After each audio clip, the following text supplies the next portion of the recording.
Assalamualaikum warahmatullahi wabarakatuh.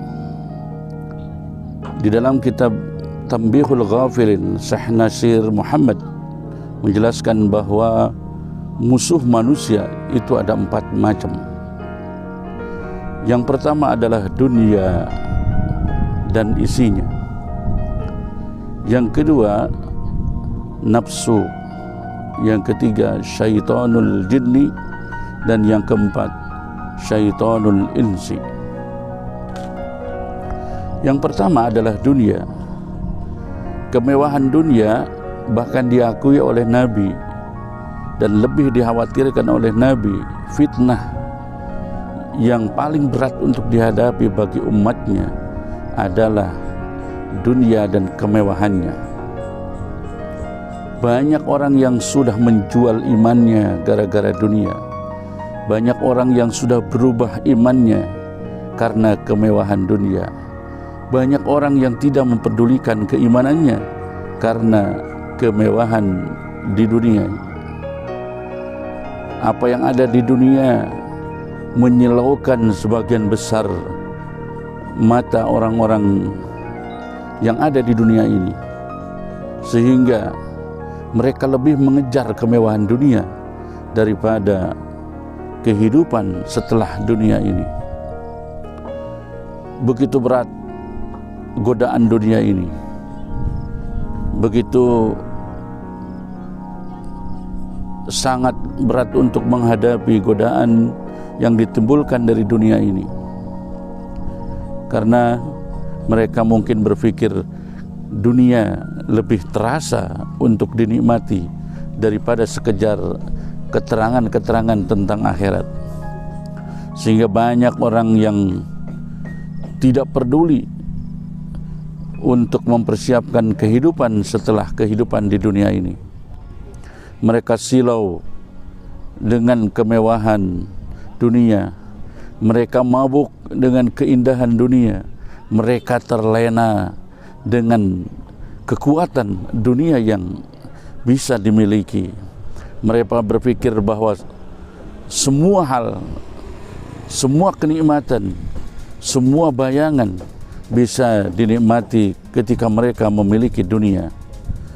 Itulah mengapa Syekh Nasir Muhammad menempatkan dunia sebagai musuh umat Islam yang terberat.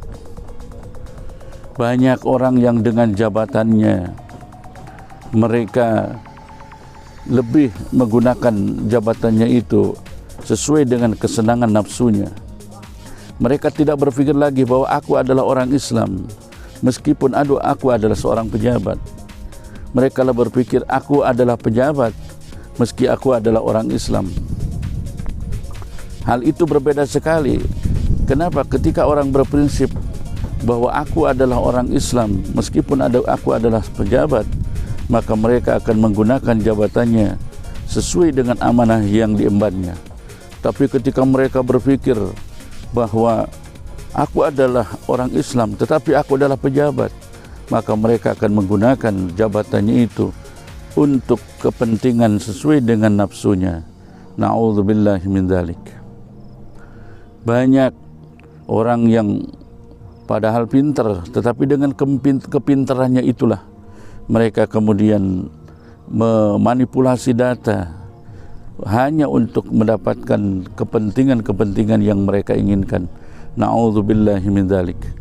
Begitu hebatnya sihir dunia ini, begitu luar biasanya glamornya dunia ini, sehingga semua orang hampir berpikir bahwa dunia adalah kunci untuk meraih kebahagiaan. Padahal dunia hanya sebagai batu loncatan untuk kehidupan di akhirat nanti. Saudara-saudaraku kaum muslimin wal muslimat, ingat bahwa hidup di dunia ini tidak akan selamanya, hanya sebentar sekali. Ketika orang mendapatkan usia di atas 63 tahun, 70 tahun misalnya, boleh Anda katakan itu panjang usianya.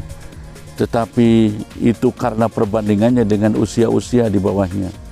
Tetapi bayangkan ketika memasuki kehidupan akhirat, di mana kehidupan itu tidak ada akhirnya, maka tidak pantas kita membandingkan 70, 80 tahun, 90 tahun dengan kehidupan yang tiada batasnya. Jadi tetap saja, meskipun orang di dunia usianya 100 tahun, mereka akan dikatakan pendek usianya karena perbandingannya akhirat yang tiada akhirnya. Oleh karena itu, saudaraku kaum muslimin, dimanapun Anda berada, ad-dunya mata'ul ghurur, dunia itu hanya sekedar barang-barang yang sangat menipu kita. Bagi orang-orang yang tidak berpikir, maka mereka akan diperdaya oleh dunia. Allah sendiri mengatakan kepada dunia saat penciptaan dunia, wahai dunia, layanilah orang-orang yang tujuan hidupnya untuk mengabdi kepadaku, tetapi jadikanlah orang-orang sebagai budakmu ketika ada orang yang bertujuan hidupnya untuk mengejar dirimu. Jadi kata Allah terhadap dunia, ketika ada orang, ketika ada makhluk hidupnya tujuannya untuk mencari dunia, kata Allah, jadikan dia budak kamu. Tetapi ketika ada orang yang hidupnya untuk mengabdi kepada Allah, jadikan dia sebagai tuanmu. Artinya orang-orang yang hidupnya mengabdi kepada Allah, insya Allah justru dunia yang akan mengikuti dan akan mencarinya. Berbeda dengan orang yang hidupnya untuk kepentingan dunia, maka dunia yang akan memperdayanya. Kemudian yang kedua, saudaraku, bahwa musuh manusia yang kedua adalah an-nafsu. Nafsu lawwamah dan nafsu amarah. Ini sesuatu yang sangat luar biasa, karena yang namanya nafsu akan selalu mengajak untuk orang berbuat yang tidak baik, untuk selalu mengajak terhadap setiap manusia untuk mengajak kepada sesuatu yang bertabrakan dengan keinginan Allah. Keinginan nafsu adalah keinginan yang bertolak belakang dengan keinginan Allah. Ketika keinginan Allah ke barat, maka keinginan nafsu pasti ke timur. Ketika keinginan Allah ke selatan, pasti keinginan nafsu ke utara. Ketika keinginan Allah seperti ini, maka pasti nafsu akan menolaknya. Nafsu yang ada pada diri kita adalah sesuatu yang selalu menginginkan yang enak-enak, selalu menginginkan berleha-leha, selalu menginginkan dihormati, selalu menginginkan diagung-agungkan oleh orang lain. Itulah keinginan nafsu.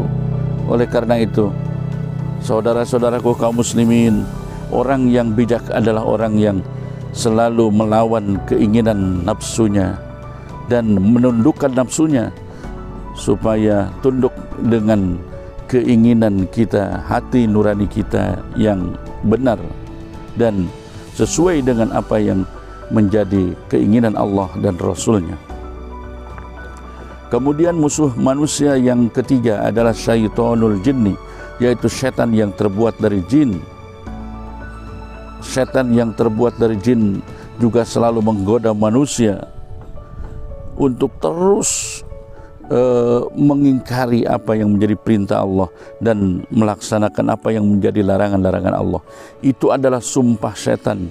Ketika dia dikeluarkan dari surga, maka setan pun bersumpah akan menjadikan manusia ini menjadi orang-orang yang mengikuti langkah dirinya dan akan menjadi teman dia di neraka nanti. Na'udzubillahi min dzalik. Jangan sampai kita menjadi pengikutnya setan. Wala tattabi'us syaitan innahu lakum aduwwum mubin. Janganlah kau mengikuti jejak setan, karena setan adalah sebesar-besarnya musuh bagi kalian. Kemudian yang keempat, saudaraku, yaitu syaitan yang berbentuk manusia. Tidak terasa dan tidak sadar bahwa ternyata banyak manusia yang memiliki mental setan, banyak manusia yang memiliki sifat setan, yang tidak ingin kalau melihat orang beribadah kepada Allah, yang tidak mau dan tidak senang kalau orang baik menjadi baik, yang tidak senang kalau melihat orang menegakkan amar ma'ruf nahi munkar, yang tidak senang kalau orang menjadi pelopor beribadah kepada Allah, pelopor syiarnya Allah, dan orang yang begitu senang jika agama Allah tidak berkembang. Na'udzubillahi min dzalik. Keempat hal ini, saudaraku kaum muslimin dimanapun Anda berada, harus betul-betul kita waspadai, karena itu adalah musuh kita. Seorang pahlawan adalah orang yang akan memenangkan pertarungan di dunia ini, dan kita harus tahu siapa musuh kita yang sebenarnya. Ternyata Syekh Nasir bin Muhammad di dalam kitab Tanbihul Ghafilin menjelaskan ada 4 musuh kita: dunia, nafsu, syaitanul jinni, syaitanul insi. Itulah yang harus kita hadapi, yang harus kita lawan, supaya kita menjadi ahli khair, supaya kita menjadi orang-orang yang soleh, yang bisa mengabdi kepada Allah, mencintai Allah, mencintai Rasulnya, dan mengikuti seluruh perintah Allah dan menjauhi seluruh larangan-larangannya. Mudah-mudahan kita semua kaum muslimin wal muslimat dimanapun Anda berada diberikan hidayah, taufik, inayah, diberikan kekuatan untuk melawan segala macam musuh kita yang akan menjauhkan kita dari Allah dan Rasulnya. Sekian, semoga Anda mendapatkan manfaat dari apa yang saya sampaikan. Assalamualaikum warahmatullahi wabarakatuh.